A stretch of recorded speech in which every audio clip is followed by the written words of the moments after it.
This is Philip Bannowsky. Last night I attended a webinar hosted by NoKings.org and featuring a number of movement orgs and personalities from Representative Pramila Jayapal Paul to Ezra Greenberg of Indivisible. emceed by the irrepressible Ashley Woodard Henderson of the Working Families Power Organization. That's the party's 501c4 group. The event was a booster session aimed at moving novices to activism, with the immediate objective of blocking the big, ugly bill.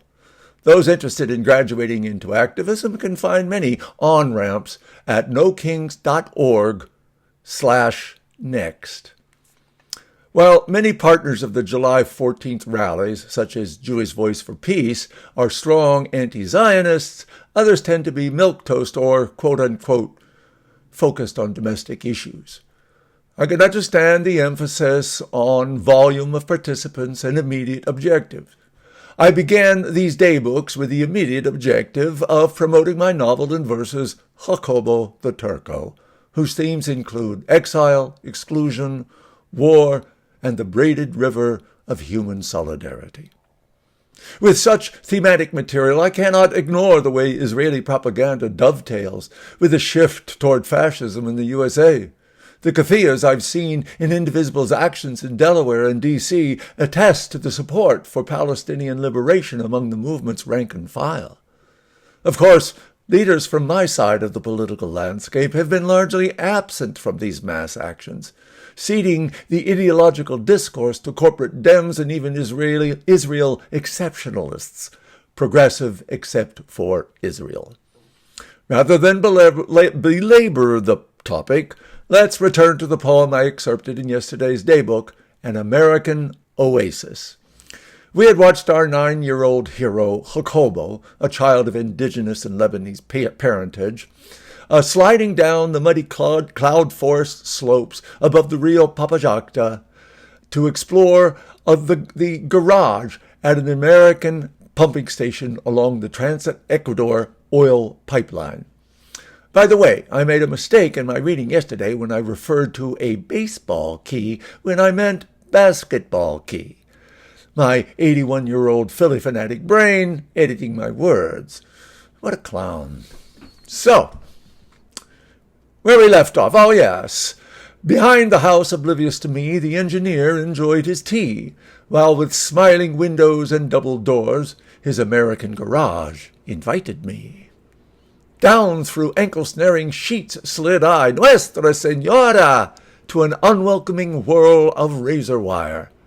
But the gate was ajar. In no moments at all, my feet possessed the new world. On hind legs at last, I was free. I was rich, at home with the scrupulously engineered. Behind, Ecuador crumbled in corruption, lines sagged, privilege, incompetence smothered hope with perpetual delay. In the breath-hazed shadow of my face, some shape of beauty rose in the sacred place. That slant cross, a Chevrolet truck. Those 7 slots, a big Jeep grill. My heart pulsed in my ears like the wind, and turning, saw rise like a sea-shading whale, a helicopter, huffing and piloted inside its big glass head by a giant insect. As the soldiers poured from the hovering beast, I rejoiced a little crazy at the movie magic. Yankee commandos and in jungle camis just for me, charging. Run! Collared by the engineer. What the fuck are you doing? My English was weak, but comprehending. I wept for my dream cut short and the danger. Called on Nuestra Senora, too far from Banos, like now, for her aid. A giant soldier with 2 black bars upon his collar reached with iron hands and freed me, gently, turned to me with a gesture, lifted my arms, stroked my clothes like velvet eyes reading bones, 2 fingers levitating my cedula. Jacobo Bitar, he asked. What's Bitar? Libano, but Mama gave me light in Peguche. I live at my father's inn, the Rosary of Pools. Doubting brows, mouth amused, sighing strength against his name tag, Wells. Oye, Jacobo, he directed, but my eyes followed my card, passing hand to hand, a horizon of diminished ties. Don't you know there are evil men who toss your president from his palace, line up soldiers like dominoes, shoot them down? Si, senor.